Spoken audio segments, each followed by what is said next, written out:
الحمد لله رب العالمين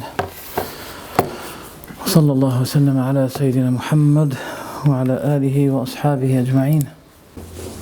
اللهم علمنا ما ينفعنا وانفعنا بما علمتنا واجعله حجة لنا لا حجة علينا.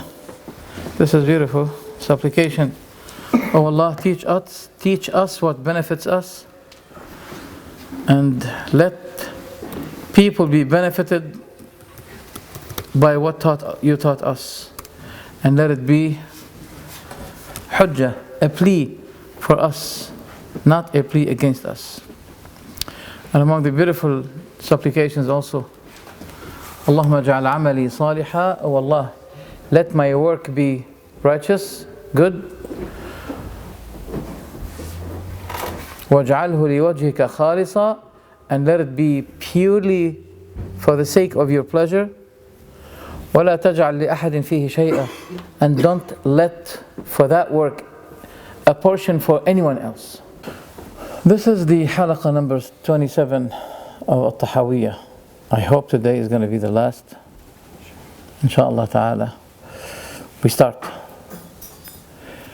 Tahawyah was saying, وَأَفْعَالُ الْعِبَادِ خَلْقُ اللَّهِ وَكَسْبٌ مِّنَ الْعِبَادِ. The actions, the deeds of people is a creation from Allah, but it's an earning kind of deeds that people do. People earn, but Allah create. Does this sound proper? It has a problem. As for everything is being created by Allah, there's no doubt. The will that you have, is it created? Who created the machine? There's a machine in you, it's called willing. Who's the creator of that machine? But Allah created in that machine something, specific thing, that He will let the decision being taken by you, leaving you for what you will. This is what Allah created in the machine. I hope you understand it. Because many people, when they try to explain it, they fail. Yes, Allah created that machine in us, system. But also, Allah said, وَهَدَيْنَاهُ النَّجْدَيْنِ, we guided him to the two ways. Remember when I explained last time that there are two types of guidance? Two types of guidance. First, to guide the person, to point him to the thing. For example, you say, guide me to this address, please. Okay, guide me to this address. This is very understood. But there's another kind of guidance. That guidance is what? A help. A help from Allah to let you reach the true way, the straight path. Did you get it? Okay. So this ayah that I mentioned now, it belongs to which kind of guidance now? وَهَدَيْنَاهُ النَّجْدَيْنِ, we guided him to the two ways.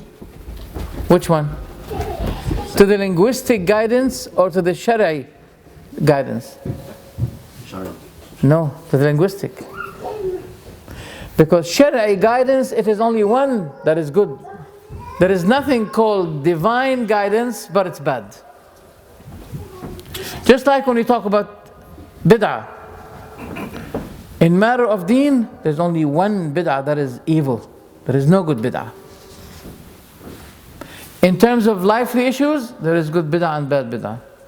There is civilian airplane, and there is what? A jet fighter airplane that kills people, for example. Okay? So, regarding guiding the person to the two ways, this is linguistic meaning of guidance, because Allah is talking about guiding you to the right way and to the wrong way, showing you, look, this is the right way, this is the wrong way. وَهَدَيْنَاهُ النَّجْدَيْنِ, we guided him to the two ways. That means we leave him to choose either of the two ways. It's up to you. That means there is no forcing. So the will of Allah is to let you have a will. The will of Allah is to let you having the will. Had it been Allah's decree, Allah's decision, there's a beautiful ayah in the Quran. قُلْ فَلِلَّهِ الْحُجَّةُ الْبَالِغَةُ. For Allah, the greatest, the clearest kind of evidence and plea. فَلَوْ شَاءَ لَهَدَاكُمْ أَجْمَعِينَ. Had it been His will, He would have guided you all. Subhanallah, I like it. Allah did not say, had it been His will, He would have been misguiding you all. Because if Allah wants to force someone, He'll be forcing him to the good, not to the evil. Did you get the point? If Allah wants to force you for a certain will, He'll be forcing you to the good. But why He created the good? Because this is the sunan of life, that evil and good will be struggling, fighting for the good consequence, because the evil now will not be lasting. It's something temporary, and it will be ending to the triumph of the good at the end. طيب. So, is there anything wrong with the statement that he mentioned? Yes, there is something wrong. What is the wrong thing? He said that the actions of the people are created by Allah, but the earning is from the people. To use the word earning isn't that good much. This is the belief of Abu al-Hasan al-Ash'ari, which all scholars, even those who belong to his cult, they said this is Jabr. Jabr means denying that there's will. And when Abu al-Hasan al-Ash'ari was explaining this Jabr, he was saying, our will is just like the will of the stone. We say, the stone is falling. Yes, it is falling. This is the deed of the stone. But the stone has no will. But we can't be the same like that. We can't say that this is his problem. That's why Juwayni, who was following his cult, he said, no way, I can't believe in this. That we are returning to the Jabr. Jabr means forced kind of will. No, can't be. Even his followers disagreed with him. But who is Abu al-Hasan al-Ash'ari, by the way? You may ask me. Okay, we know the world food, but we don't know who is Ash'ari. We never heard of him. Who's that person? He is a person whom there is a cult today is using his name as a title. They call them the Ash'aris, who follow this man whose name is Abu al-Hasan al-Ash'ari. Who's that person? They claim that he belongs to the lineage of Abu Musa al-Ash'ari. Who's Abu Musa al-Ash'ari? Now you must know this man. Who's Abu Musa al-Ash'ari? One of the great companions of Rasulullah sallallahu alaihi wasallam. Great companion. His name is Abdullah ibn Qais. They say that Abu al-Hasan al-Ash'ari belongs to the lineage of Abu Musa al-Ash'ari, which had not been proven. There's no evidence. Yet they bring a hadith to prove that the Prophet praised Abu al-Hasan al-Ash'ari. There is a narration. It is a comment, a prophetic comment on this ayah. O you who had believed, whoever retreat from faith among you, yartad, will be turning to disbelief. فَسَوْفَ يَأْتِ اللَّهُ بِقَوْمٍ. Then Allah will be bringing people. يُحِبُّهُمْ وَيُحِبُّونَ. He loves them and they love Him. أَذِلَّةٍ عَلَى الْمُؤْمِنِينَ. They are humble towards the believers. أَعِزَّةٍ عَلَى الْكَافِرِينَ. They are strong, harsh over the disbelievers, etc. The Prophet said, when this ayah was revealed, he said, those are the people of this man, Abu Musa al-Ash'ari. He said, the people of Abu Musa al-Ash'ari. Who are the people of Abu Musa al-Ash'ari? People of Yemen. So the Prophet is not talking about the lineage of Abu Musa al-Ash'ari. He's talking about the people of Abu Musa al-Ash'ari. He's talking about people of Yemen. But there is another narration, and I counted it, 7 chains of narrations. Much more authentic than this narration. The Prophet is saying this ayah is about Abu Bakr. Because Abu Bakr is the one who killed who? Who fought the Murtaddeen. You know the meaning of Murtaddeen? Apostates. الصوت كويس حبيبتي سلمى? The sound is good? Okay. Okay, brothers? Who fought the Murtaddeen? If we want to apply this ayah on the son, so-called son of Abu Musa al-Ash'ari, that means if we don't follow, listen to me carefully, don't be distracted, listen to me carefully, it's very important. If we want to apply this ayah on Abu al-Hasan al-Ash'ari, that means we are the Murtaddeen. That means we are the apostates. Did you get the point? It cannot be applied on Abu al-Hasan al-Ash'ari. First, he doesn't belong by evidence to this lineage. Second, we are not Murtaddeen. Abu Bakr fought the Murtaddeen, yes, so the ayah suits him. But it doesn't suit Abu al-Hasan al-Ash'ari. Third, if Allah wanted the lineage of Abu Musa al-Ash'ari to be masters of guidance, He will not be causing them to be misguided, right? The Ash'aris themselves, they say that Abu al-Hasan al-Ash'ari remained dal, mudil, misguided, misguiding for 40 years. Mu'tazili. You know the Mu'tazila, they are the worst misguided people in Islam. And he was the leader among them for 40 years. So that means the Mu'tazila, when he used to be with them, they used to be saying, oh, you see, the Prophet said that, Abu Musa al-Ash'ari's lineage, Abu al-Hasan belongs to him, and the Prophet praised him. That means we are right, we are on the right way. Mu'tazila, we are on the right way. But they say also that he repented. After 40 years, he repented. What did he say when he repented? He said, I am Abu al-Hasan al-Ash'ari. I used to be following this false cult, and I repent to Allah. I make it clear that I repented, and I follow Imam Ahmad ibn Hanbal. My way is his way. My doctrine is his doctrine. Or his doctrine is my doctrine. So he was a leader in misguidance, but when he repented, he became a follower of the way of Ahmad ibn Hanbal. So the Ash'aris today, if they want to be guided, they should be if they want to take Abu al-Hasan al-Ash'ari as their model, they should be following his way that he did. What did he do? He said, I follow Ahmad ibn Hanbal. But do those Ash'aris today say that they are Hanbalis? No way, Hanbalis. No way.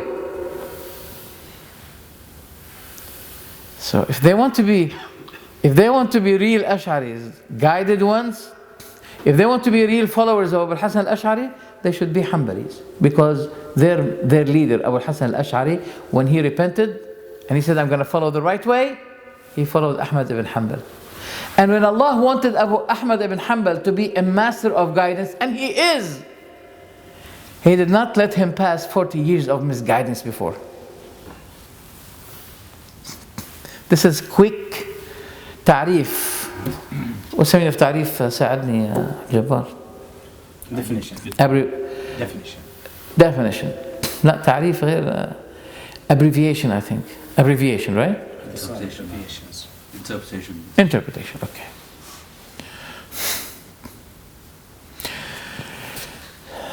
Being misguided in the matter of qadar, it may spoil your good deeds. It will, not it may. Ibn Abbas said, Al-qadaru nidhamu al-tawheed. Al-qadar is the order, is the system of tawheed.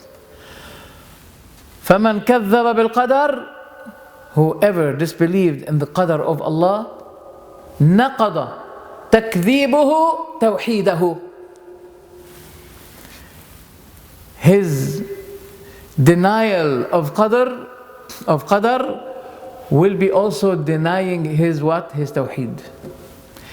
A group of people visited Abdullah bin Umar radiallahu anhu, and they said to him, it had emerged to us groups of people, they recite the Quran beautifully. And they keep using its ayat, ayah after ayah, using it. That means they are people of knowledge. But they claim that there is no qadar. And the matter is going by itself. Matters, events are going by itself. Coincidentally, randomly. Then, he said to them, if you see those people, Tell them that I disown myself from them. And I swear by Allah, the God of Ibn Umar, that if one of them, any one of them, has a mountain of gold, and he spends that mountain of gold, nothing of it will be accepted until he believes in the Qadr. That's narrated in Sahih Muslim. So this is very important, matter of Qadr. The moderate madhab is madhab of Ahl Sunnah wal Jama'ah, based on the light of the Book of Allah and the Sunnah of Rasulullah sallallahu alaihi wasallam, that the deeds, the actions of the servants of Allah, all people, is their action and their will. Abu Hassan al-Ash'ari said that the deeds of people is their action but not their will. That is his problem. And all of what they have, all their will, is created by Allah. And Allah knows before they do the thing that they're going to do. It's written by Allah. But being written by Allah, it doesn't mean that Allah is what? Dictating them to do it. This is the knowledge of Allah. That's why He said, وَمَا تَشَاءُونَ لِمَنْ شَاءَ مِنْكُمْ أَنْ يَسْتَقِيمُ. For anyone among you who has the will of uprightness, istiqamah. So Allah proved for us will, but He also said, وَمَا تَشَاءُونَ إِلَّا أَنْ يَشَاءَ اللَّهُ رَبُّ الْعَالَمِينَ. You don't will, but except after what Allah wills. So Allah's will was to give us an optional will that we choose. Today you can choose, but tomorrow's decision about you is based on what you choose today. So make sure you choose the best, to have the best consequence at the Day of Judgment. Clear, inshallah? So I just wanted to mention this to you because it's very, very important. طيب. What else? What else? What else? The most, among the best and the most beloved paragraphs and sentences of الطحاوية that I like is this: وفي دعاء الأحياء منفعة للأموات. In the supplication of the living ones, a benefit for the dead ones. I'll repeat it. And this is very important. I want you to listen to it carefully. In the supplication of the living ones, there is a benefit for the dead ones. You know what people do today? The opposite. In the supplication of the dead ones, there is a benefit for the living ones. That's why people ask the dead. They go to their grave. Ya Jilani, Ya Ahmad Rifa'i, Ya Sahar Wardi, Ya Naqshbandi, Ya Muhammad, Ya Rasulullah. They're asking the dead. But Tahawyah is saying what? In the supplication of the living one, there is a benefit for what? So they reversed it. They made it the opposite. In the supplication of the dead, there is a benefit for the living one. They did not say it by mouth, but they're saying it by action. And in English, they say, actions speak louder than words. Actions speak louder than words. That's why we are facing the dictatorship of the other nations against us. You think that weakening is Allah has nothing to do with it? Wallahi, Allah has the big deal thing to do with it. It's because of us. We are committing shirk. And we want Allah subhanahu wa ta'ala to reward us for the shirk we are committing. Most of the mosques in the world filled with graves. And they put boxes of vows, nadr, Ya Allah. And then those religious thieves. At the end of the day, they sit down and collect the money. Where does it go? This one has an apartment here in London, and that guy has. And those poor people, they select the best money they have to throw it in these boxes. Right. So in the supplication of the living ones, there is a benefit for the dead. And also their sadaqat. There is a benefit for the dead ones in the sadaqat. In the supplication and sadaqat, donations of the living ones, there is a benefit for the dead ones. What did Allah say? وَقَالَ رَبُّكُمُ ادْعُونِي أَسْتَجِبْ لَكُمْ. And your Lord said, call me, I will respond to you. إِنَّ الَّذِينَ يَسْتَكْبِرُونَ عَنْ عِبَادَتِي سَيَدْخُلُونَ جَهَنَّمَ دَاخِرِينَ. Listen carefully to the ayah, please. Your Lord said, call me and I'll respond to you. Those who reject, refuse, disdain, is that disdain, right? إِنَّ الَّذِينَ يَسْتَكْبِرُونَ. Those who are arrogant from worshipping me will be entering hell with humility. Why did He say worship me? You know, Allah is talking about calling, but then He said worshipping. Yes, you have to understand that calling Allah, calling a religious kind of call, is a matter of ibadah, worship. Listen to the ayah again. And your Lord said, call on me, I will respond to you. Those who reject or are arrogant from worshipping me, all scholars said, it was as if it was supposed to be saying those who arrogantly reject to call me. But why Allah said to worship me?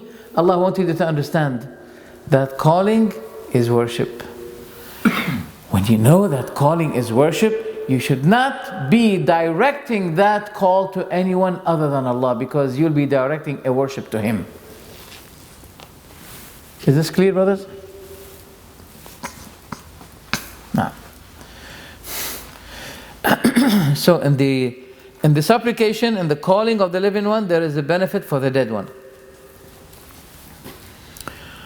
And Allah يستجيب الدعوات ويقضي الحاجات. Allah subhanahu wa ta'ala respond the supplications and fulfill or gives what you're asking for. But wait a minute. Didn't the Prophet say that if the son of Adam died, his action will be terminated except for 3? Is that right? Do you remember this hadith? When the son of Adam died, all his actions will be cut off, finished, terminated. Right? You don't do anything more when you die. If you die, do you say Alhamdulillah when you sneeze if you die? You don't sneeze. Do you pray? Do you pray in your grave? No. But some other people can pray in their grave. Who are those? There are people who will be praying in their graves. We don't know. The martyrs? The prophets. Only the prophets, not the martyrs. Okay? Other than that, no. So, if you die, your actions are terminated. Except for 3. What are those 3? Sadaqatin jariyah, continuous charity. That's why Muslims, this is very little now in this century, but before, they used to be so keen to make sadaqah jariyah. Who's the first one among them? The Prophet ﷺ. The land of Fadak that he gained from Khaybar, he divided it for many multi good deeds. Multi good deeds. He made it as waqf. No, when you say waqf, that means it had been stopped stuck for the sake of Allah. You can't return it. Let's say, for example, we bought this masjid. Then let's say, oh, you know what? Forget it. Let's sell this place again. No, khalas. It's waqf. You bought it as a masjid. It's not your property anymore. It's Allah's property. It had been stopped for Allah subhanahu wa ta'ala. Okay, so continuous charity. How come? How can a charity be continuous? Mosque, school, Mosque. Quran. A book that benefits people. Books. As long as people are benefited from something you did it, your rewards will be continuously carrying on even if you die. Like digging a well. And by the way, there are a lot of chances to do these kinds of good deeds with a very cheap price. Maybe paying 1,000, mostly 2,000 pounds. You can dig a well in Bangladesh, in India, and Pakistan, and people need desperately water. So these kinds of actions will be counting for your favor even after you die, until the day of judgment, until people stop being benefited by that. So this is very important. Sadaqatun jariyah, continuous charity. أو علم ينتفع به, or a knowledge that is being benefited by. أو ولد صالح يدعو له, or a righteous son that supplicate his father, Allah for his father. But why the Prophet mentioned the son? Because the Prophet said, the righteousness of the son is the result, the fruit of what his father had earned. صلاح الولد من كسب أبيه. Did you understand that? If you're righteous, your righteousness is the fruit of your father. He disciplined you. He took care of you. So this is a reward for the father, that as long as your son is raising the hands, asking Allah the Almighty, Wallahi Islam is beautiful. Compare this to the racism even the Muslims themselves nowadays they are facing. Look at this beauty of Islam. Even if you die, you have a righteous son, he keeps asking Allah for you. In his sujood, in his dua, you're getting rewarded. You're being rewarded for that. Right. So we have 3. Is this limited? No, there are other things. And I want you to pay attention to this. For those who are about to sleep, wake up, give him a cup of coffee. Brother Muhammad, if you see anyone about to sleep, just prepare for him a cup of coffee. This is general, but it has some other specifications. In general, yes, these 3 are exceptionals, but there are more exceptionals. How to prove them? By the hadith of Rasulullah sallallahu alaihi wasallam. For example, Hajj. If someone died and did not perform Hajj, can I perform Hajj on his behalf? Yes. Yes, you can. Naam? Yes, you can. Anyone. Subhanallah, your father deserves it more than anyone else. No, I said you can do it for your father only. No, anyone. It's open. Okay? But don't begin with others and leave your father if he died, because he's the most deserving one. طيب. The evidence is a man mentioned someone, his name is Shubruma. I don't know who is that Shubruma. He said, "Oh Prophet, shall I perform Hajj on myself or on Shubruma?" He said, "Did you make Hajj for yourself?" He said, "No." He said, "Perform Hajj on yourself first, then make another Hajj on behalf of Shubruma." A woman raised her child like this, and she said, "O Prophet of Allah, does this one has Hajj?" That means accepted. He said, "Yes, and you are rewarded for this." Child. So anyone, for example, if your father did not perform Hajj and you cannot perform Hajj on his behalf, there are many people who are ready to go to Hajj. If you give them money and say, "Look, my father did not perform, my mother didn't," you can take money and go ahead and do it. it's inshallah accepted. It's okay. Okay. Fasting. Can you fast on behalf, for example, today is Ramadan, okay? Not night, day. And I died on the day. That means I did not complete the day. For example. Should someone continue that day on my behalf? Okay, I have days that I did not fast. Then I died. You can give money. Now? You can give money. No proof. You can. No way. No proof. There is hadith authentic that the Prophet ﷺ said, "Man mata wa alayhi siyam sama anhu waliyuh." Whoever died while there are due days of fast on him, his wali, that means his son, his father, his brother, will be fasting on his behalf. And all scholars, because there's another hadith that talks about nadr, siyamun nadr, all scholars agreed that this hadith is talking about what you vowed as fasting. As for the days that you broke for reasons, there's no need for someone to re-perform them or to do them on your behalf. Only the nadr. Only the nadr. You know the meaning of nadr? You know the meaning of nadr? Okay, so ask me. Please. I want you to ask me. If there's something you don't understand, please ask me. Nadr means to vow. For example,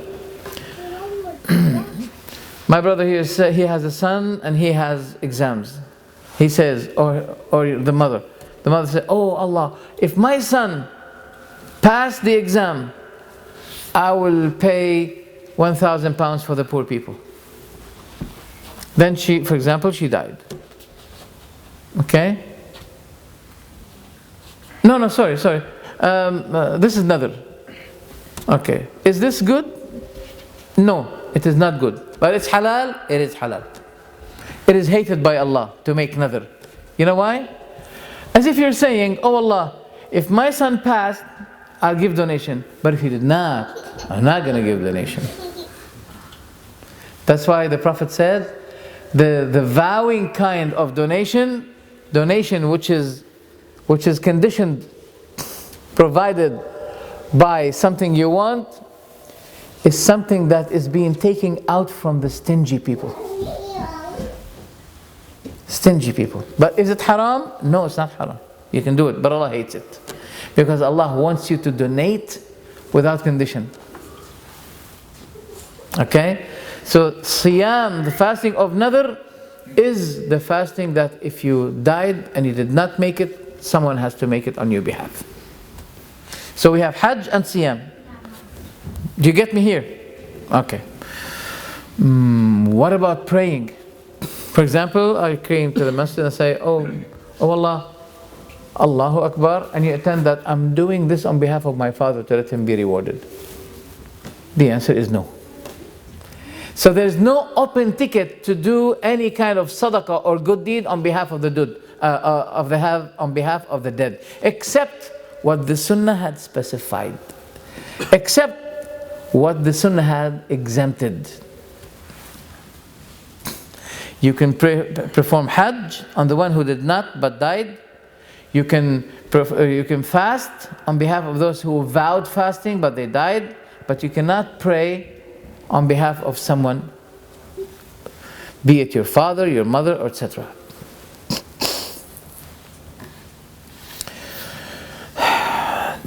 So, in the supplication of the living one, there's benefit for the dead.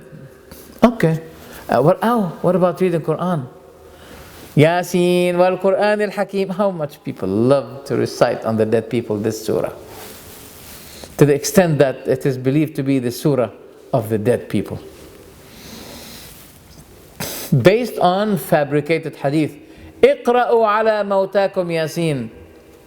Recite Yasin on the dead one among you. Ibn Al-Hafidh ibn Hajar, the commentator of Sahih Bukhari, he said, there is no way, no chain of narration about this hadith that is authentic. Nothing. The Prophet used to be saying to the companions, we're sure that the Prophet buried thousands of companions. Is that correct? Thousands. And he always used to say this: "Istaghfiru li akhikum." Seek forgiveness for your brother. "Was'alu lahu at-tathbit," and ask him to be strengthened. That means on the questions in the grave. فَإِنَّهُ الْآنَ يُسْأَلُ, for he is now being asked, yani by the angels. Ask Allah to strengthen him, to give answer to the questions. What are the questions? Who is your Lord? Who's your Lord? Who is your Prophet? Who's your Prophet? And what is your religion? What is your religion? Now let me tell you a joke. This Sheikh Kishk, he's a great, mashallah, well speaker. But sometimes he may bring some funny things. He said because Umar was known that he is the criterion Farouk, when he died, the angels wanted to ask him, but he said to them, "Who's your Lord?" Instead of asking him, "Who's your Lord?" But there is no evidence for this. He mentioned it, and to me it's a joke. So yes, the Prophet was saying every time, seek forgiveness for your brother and ask Allah to strengthen him, for now he is being asked. He never said to them, recite Al-Fatiha. And Al-Fatiha, mashallah, became a surah of occasion, you know. And I saw that, oh mama, I remember now. There's a Bengali brother. Whenever he see me, oh come. He forces me to raise my hand and supplicate with him. And he say, Ameen. After 5 minutes, when he see me again, Ya akhi, khalasni. What is this? Every time. So it became an occasional kind of surah. When you want to engage with wife, yalla, Surah Al-Fatiha. Maybe if you want to divorce her, Al-Fatiha. If you go to your exams, Al-Fatiha. If you go to the masjid and the imam says, Al-Fatiha. If they bury you, Al-Fatiha. It became occasional chapter. That's not good, it's not true. I want anyone to prove to me any authentic hadith, even one, that the Prophet used to be reciting Quran on the dead people, or any one of the companions. Never. You will never find. Wallahi, if there's any narration, wallahi, I'll be the first one to follow it. But there isn't. Also, there is a supplication for the dead one. For example, and I want you to do that. We're gonna take it, inshallah, in janazah. But it's good to remind you now, so if nobody knows, we may die tomorrow, ya akhi. So write it down. If I died, I want you to take me to a masjid that is known with Tawheed, sincere people. Don't take me to a masjid. Ya Rasulullah, Ya Muhammad. No. Why? Because Allah wants His name to be mentioned in His masjids. يُذْكَرُ فِيهَا اسْمُ اللَّهِ كَثِيرًا. Mosques that the name of Allah is mentioned mostly, excessively, abundantly. He didn't say يُذْكَرُ فِيهَا اسْمُ مُحَمَّدٍ كَثِيرًا. He didn't say يُذْكَرُ فِيهَا اسْمُ الْحُسَيْنِ كَثِيرًا.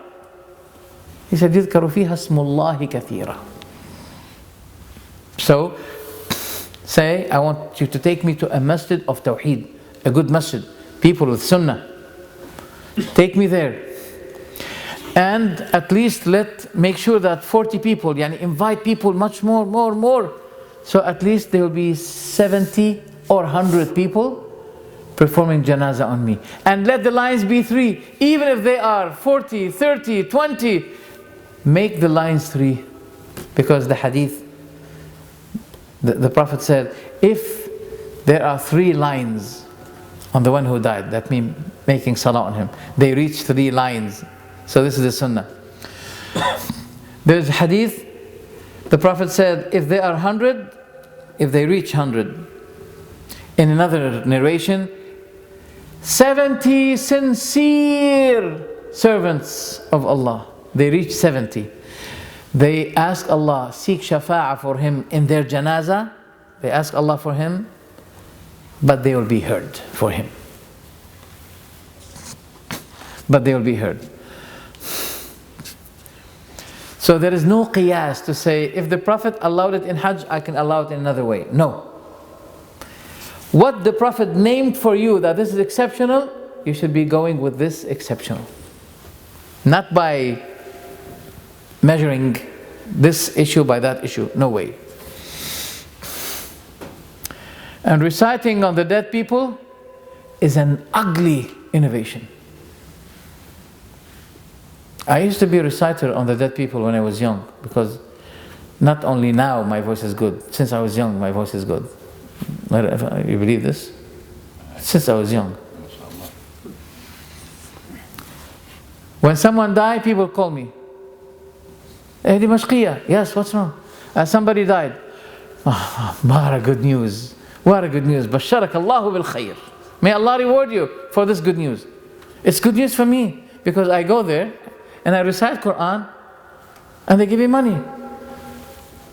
Now, one stingy woman, she didn't want to give me money. She gave me a bag full of tomato and cucumber.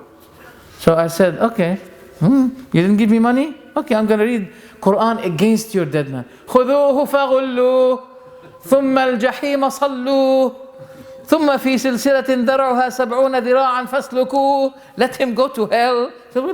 Take money, خلصني.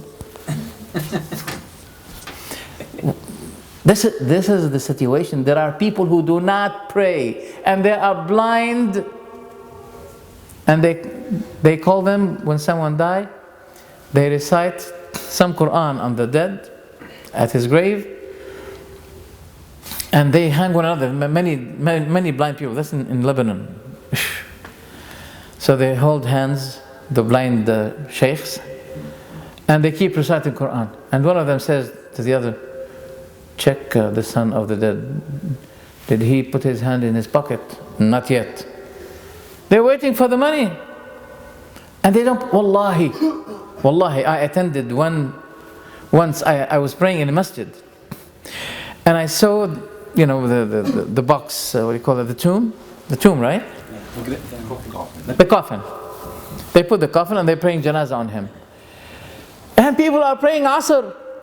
While those people, the dead people, they are standing at the last spot of the masjid, they are not praying with the congregation. They're waiting for the people to pray janazah on him. Then they will be going with them to the graveyard to bury him, and they recite Quran. They don't pray.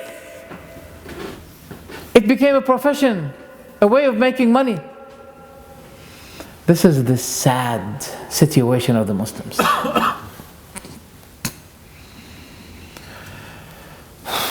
But why the supplication is not being heard sometimes? That's another issue. For example, maybe people are eating haram. People are taking riba. Then if they have a problem, oh Allah, Ya Allah, respond my call, Ya Allah. Where did you get the money? Your skin was growing by haram and riba, and you want your supplication to be heard. Or you may be supplicating Allah for evil against your relatives,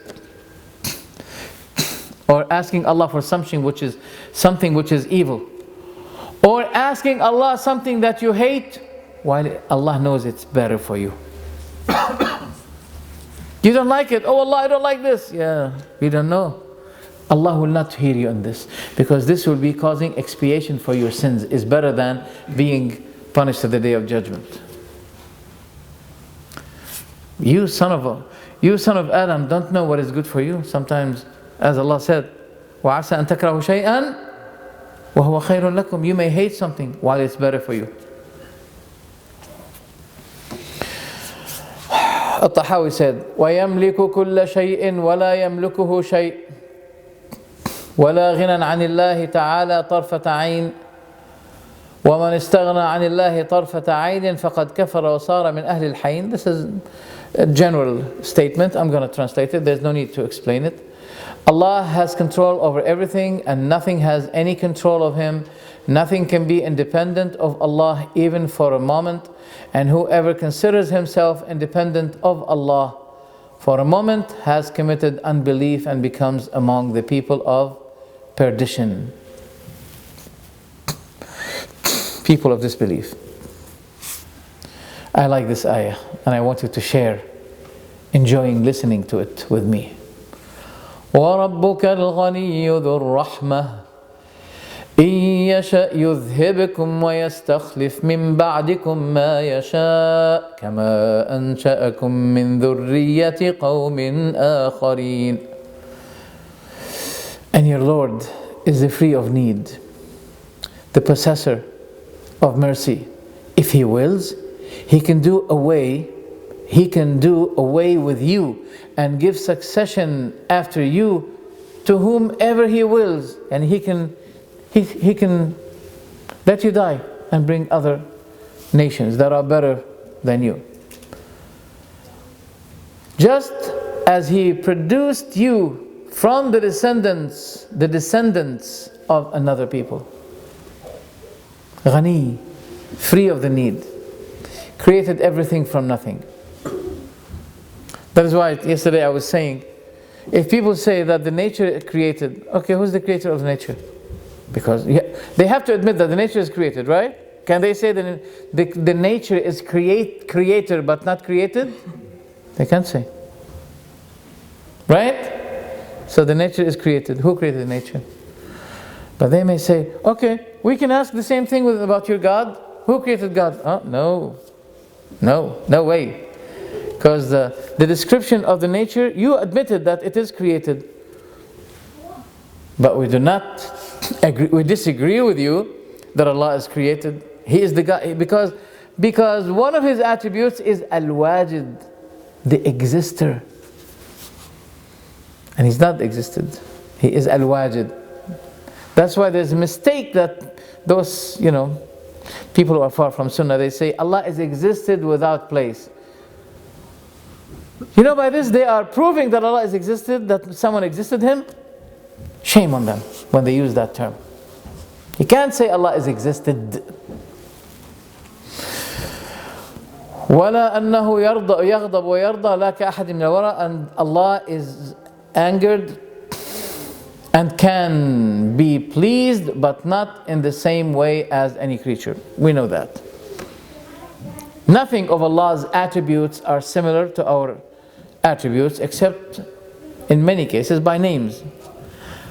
But similarity is names does not mean similarity in realities and facts. Okay? Does that door behind you, brother, has hand? It's got a handle, yes. Hand. No, don't say handle, please. Okay. No. Yeah, let's use the word hand now. Does that hand have 5 fingers? So if we say that the door has hand and we have hand, they're not similar. This is creation and this is creation. And when we use the same word for both, we don't make them similar to one another. How much more? The difference between Allah and His creatures. You have mercy and Allah has mercy. That doesn't mean that the mercy of His creatures is similar to the mercy of Allah. And that's how it goes.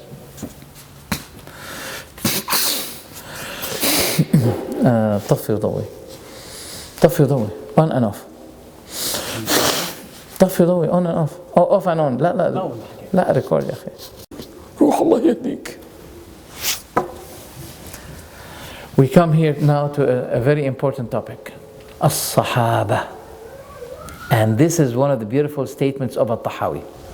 He's saying, وَنُحِبُّ أَصْحَابَ رَسُولِ اللَّهِ صلى الله عليه وسلم. We love the companions of Rasulullah صلى الله عليه وسلم. وَلَا نُفَرِّطُ فِي حُبِّ أَحَدٍ مِّنْهُمْ. And we do not exaggerate in our love for anyone among them. وَلَا نَتَبَرَّأُ مِنْ أَحَدٍ مِّنْهُمْ. And we never disown ourselves from any of them. وَنُبْغِضُ مَنْ يُبْغِضُهُمْ. And we hate those who hate them. وَبِغَيْرِ الْخَيْرِ يَذْكُرُهُمْ. And if he mentioned them in something other than good, we hate him. وَحُبُّهُمْ دِينٌ وَإِيمَانٌ وَإِحْسَانٌ. And loving them is a matter of deen, religion, and faith, and good doing. Good doing. Let's explain that. And I explained it before. وَبُغْضُهُمْ كُفْرٌ وَنِفَاقٌ وَطُغْيَانٌ. And hating them is a matter of kufr, hypocrisy, طغيان, that means transgression. This is a beautiful statement of Tahawyah. Very beautiful. But why he said here, it's ihsan. It's among the highest kind of deeds that you love those companions. That's why when a man came to the Prophet ﷺ and said to him, "Oh Prophet, when the hour will occur?" He said, "What did you prepare for it?" He said, "I didn't prepare much, but except that I love Allah and His Messenger." Then the Prophet said to him, "You are with the one whom you love." Companions said, "We never got really pleased and happy and cheerful with anything more ever than this one. It was good news for us." Then Anas immediately remembered who? After the Prophet, he remembered who? Who? Abu Bakr and Umar. Anas said, "Oh Allah, as for me, I love Abu Bakr and Umar. And I hope that I will be with them, even though my actions are not like their actions. Like my deeds are much less than their good deeds." Why Anas remembered immediately Abu Bakr and Umar? For their significance over all other companions. This hadith in Sahih Muslim. I want you to remember it. Loving the companions, there's no bargaining against that. We should say that hating or insulting the companions and the wives of Rasulullah is a red line. Is a red line. We should not be bargaining on that. Someone slander Aisha and we say, "Oh, you're my brother." What is the definition of Sahabi? Sahabi is the one who met the Prophet ﷺ even for an hour. He believed and met the Rasulullah ﷺ and he died on that belief. He met the Prophet, he believed in him, and he died on that belief. This is the definition of the Sahabi. Even for 1 hour, it will consider, even if he met him for seconds, khalas, he's Sahabi. That's why many Sufis, no offense, don't get angry with me, they say we saw the Prophet in yaqaza. You know the meaning of yaqaza? While we are awake, not sleep. Oh really? You're kidding me. You're kidding me. That means you are Sahabi. If you see the Prophet now, in your awaking situation now, that means you become Sahabi. That means I should be saying to you, radiyallahu anka. And that means the hadith of Rasulullah did not end when he died. No. So we should be giving you a pen and a paper and you write, because you become another Abu Hurairah. You're becoming Abu Hurairah. And that means companionship did not end. But wait a minute. Don't we know that there's another generation after the companions? It's called the Tabi'een. Who are the Tabi'een? Do you know the Tabi'een? Tabi'un? Have you heard of Tabi'een? Who are those Tabi'een? Those next generation who met the companions of Rasulullah but did not meet Rasulullah sallallahu alaihi wasallam. I repeat, Tabi'un are those who met the companions of Rasulullah but they did not meet Rasulullah himself. So this is the next generation.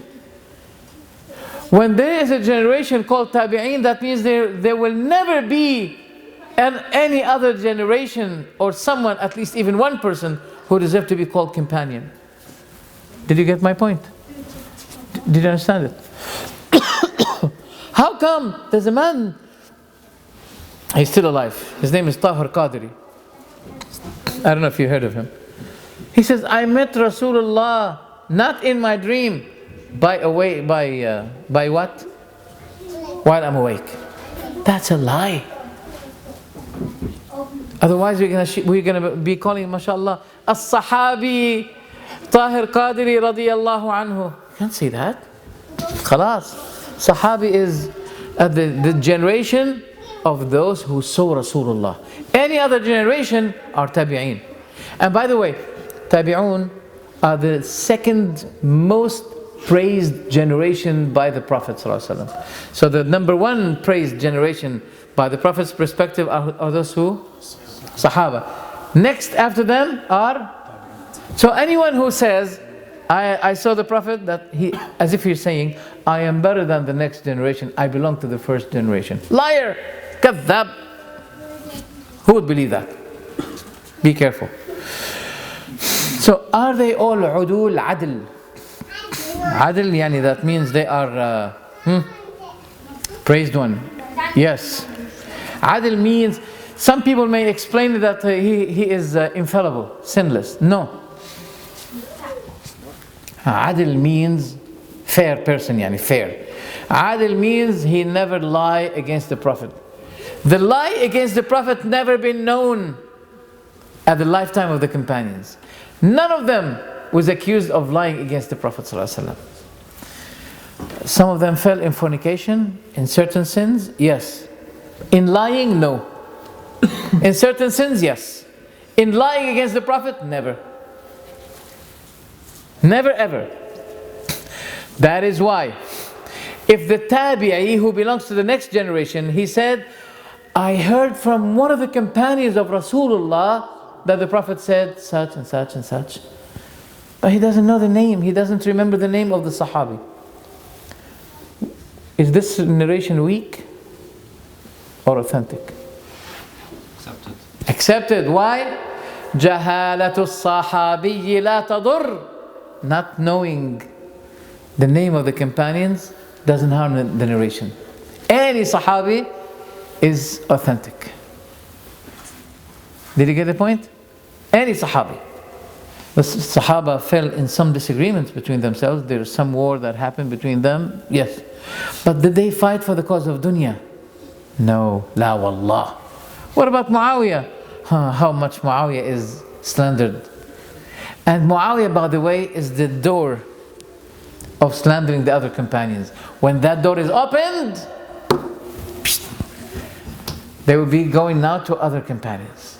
Especially when we know that Muawiyah was trustworthy, reliable by Abu Bakr, Umar and Uthman. Even Ali, who disagreed with him. For 30 years, Muawiyah used to be the leader of the whole Sham, Syria today. And he was trustworthy by Abu Bakr and Umar and Uthman. All of them, they kept him as a leader over Ash-Sham. That means he's trustworthy. He's trustworthy. So, if some people said, alright, yeah, I blame Muawiyah in this. Oh, wait a minute, now you're going to blame those three companions, Khulafa al-Rashidun, who gave him that leadership. See? It's steps. Step after step. They begin with Muawiyah. They can't begin with you, with Abu Bakr, because they know how great Abu Bakr and Umar in your perspective.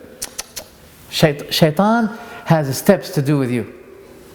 So those shaitan among mankind, and I think you know who they are, they don't begin with Abu Bakr and Umar. No. They begin with Muawiyah. Look what Muawiyah did here. Look what he did. Yeah, oh, maybe you're right. Yes. But you know what? How come such person be considered trustworthy, especially by Abu Bakr and Umar and Uthman? Oh yeah. You didn't. Step by step they take you. So be careful. Is there any disagreement happened between Abu Bakr and Muawiyah and Ali? Yes. It was ended after that. And it was not for the sake of dunya. Muawiyah was striving to hit the right decision, but he was wrong. Ali was right. And both made ijtihad, and both are rewarded. Ali has double reward. Muawiyah, because of his ijtihad, he has one reward. Not doubled, like Ali. Okay? Now, let's get to the point. And I think I'm going to stop here. Inshallah, I'm going to stop here. After the death of Ali radiallahu anhu, you know how he died. One of the Khawarij, his name is Abdurrahman ibn Muljim, Khawarij. He waited for Ali as he was going to Salatul Fajr. Then he beheaded him. And Ali's wasiyah was not to kill him for what he did. not to retaliate, just leave him. The Prophet pardoned, or this is what he did regarding the Jewish woman who wanted to kill him. So he wanted to, just leave it. So he got killed. Now, who became the leader after Ali? Hassan. Al-Hassan, his son. Okay. So Al-Hassan knows that there was a disagreement between his father and Muawiyah, right? And he became the Khalifa. Who? Al-Hassan. For how many months? 6 months. 6 months. He came with an army of 40,000 soldiers to the place of Muawiyah. Muawiyah saw the number of people. He said to Amr ibn al-As, go to Al-Hassan and offer him any kind of reconciliation. If he ever said, this is my condition, say that's yours. No matter what conditions he give, say the condition is yours, accepted. Muawiyah didn't want to make any fight with Al-Hassan. But Muawiyah had a gift given to him by Al-Hassan. Because Muawiyah gave these conditions, accepted these conditions, Al-Hassan said to him, the leadership is to you, and give me your hand, I give you bay'ah. That's shocking. People are shocked. They expected that matters will end with what? Okay, these are my conditions. Okay, so I give you bay'ah. There's no more war between my group and your group. No, it did not end with this, but even to something more, that Al-Hassan said, these are my conditions and you are the Khalifa, I'm not the Khalifa anymore. Al-Hassan was praised by the Prophet for this. He said, this Al-Hassan, my grandson, is Sayyid. وَلَعَلَّ اللَّهَ, and Allah may, and يُصْلِحَ بِهِ, that Allah, through him, Allah will be reconciling between two conflicting groups of my nation. The Shia got mad with him. They said, Ya lal-ar, Ya lal-ar. What a disgrace. Ya lal-ar. He replied saying to them, Al-ar wal-nar. Disgrace is better than fire in hell. It's beautiful. What did they say? Ya lal-ar. He said to them, Al-ar wal-nar. Disgrace still better than being flamed in hell. Allahu Akbar. They said to him, you are not Amir al-Mu'mineen anymore. You are Mudhill al-Mu'mineen. You are not the Amir of the Mu'mineen anymore. You are the humiliator of the Mu'mineen. Are you Mu'mineen? They got mad. That's why they said, look, the leadership to the Shia used to be going down from father to son, from father to son, father to son. But when Al-Hassan did what he did, when you drive the car, you have to go like this. Right? Shift. So they shifted it like this. It went to Hussein, to his brother.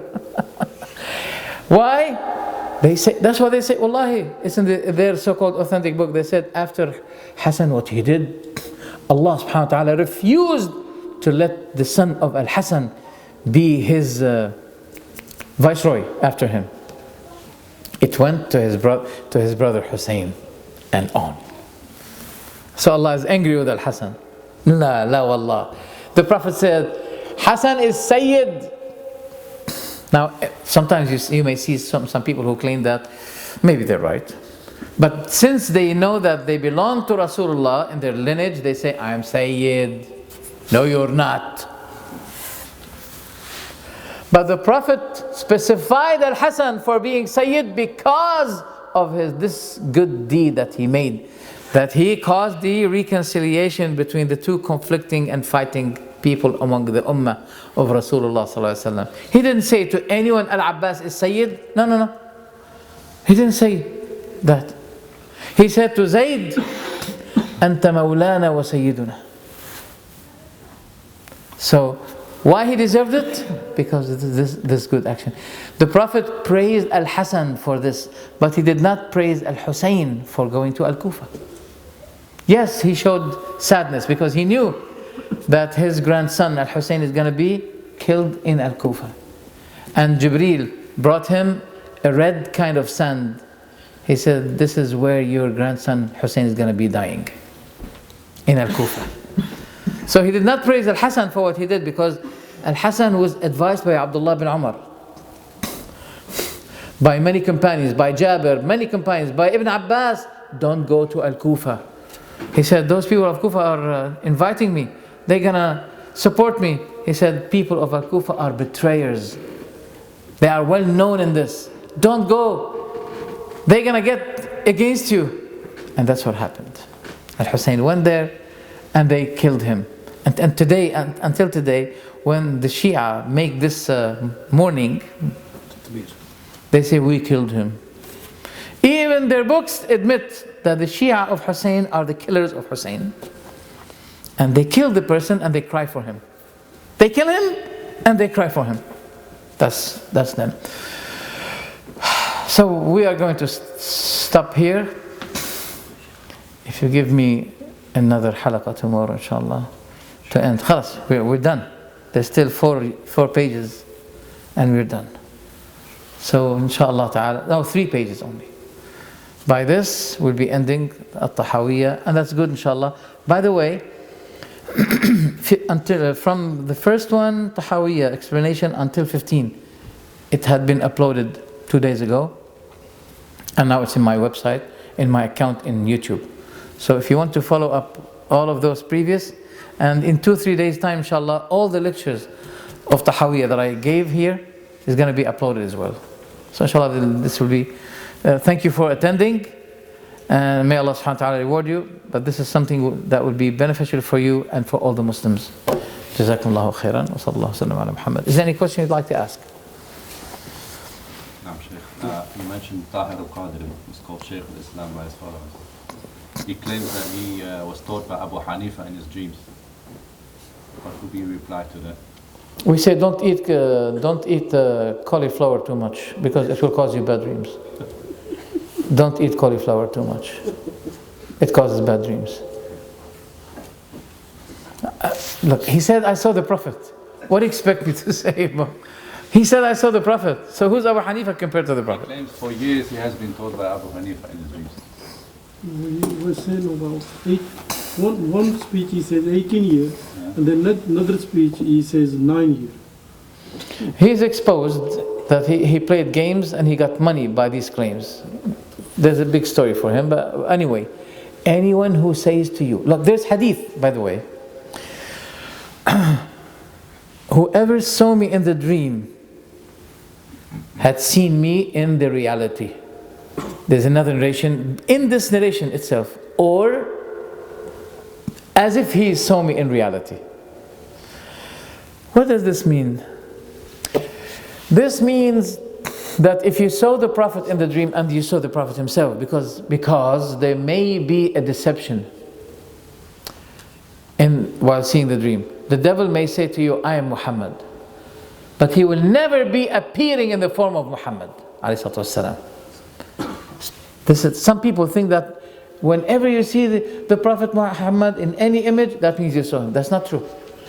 That's why Ibn Abbas, when someone used to come to him and say, oh, I saw the Prophet ﷺ, he said, really, you saw him? Yes. So he gave him the chair. As respect, he saw the Prophet. Sit down. Describe to me, how do you see? He was fatty and he was bald. Then Ibn Abbas said to him, get off the chair. Go, you gotta go. You did not see him. Get off the chair. The Prophet has certain descriptions. There is a special book for this, Al-Shama'il Al-Muhammadiyya for At-Tirmidhi, describing all the descriptions of the Prophet ﷺ. If what you saw fulfills this, that means you saw the Prophet ﷺ. So what is the good thing of seeing him? The Prophet said, whoever saw me, that means saw me truly, this is the good news for him, that he's going to be seeing me in paradise. Okay? Yeah, this is a benefit. You let us, you made us mentioning this benefit. Alhamdulillah. Never listen to anyone who says, I saw the Prophet ﷺ in reality. Okay, there are some people whom you know, I'm not going to mention their names. One of them is Muhammad Ilyas, I think. And I saw in his book that he said, while I was fixing my shoes, I saw the Prophet Muhammad. I said, I have no time now. He said, that's why I love you, etc., etc. This is a lie. No one can see the Prophet ﷺ in reality. Otherwise, who's better? You or Abu Bakr? Why Abu Bakr didn't see the Prophet after his death?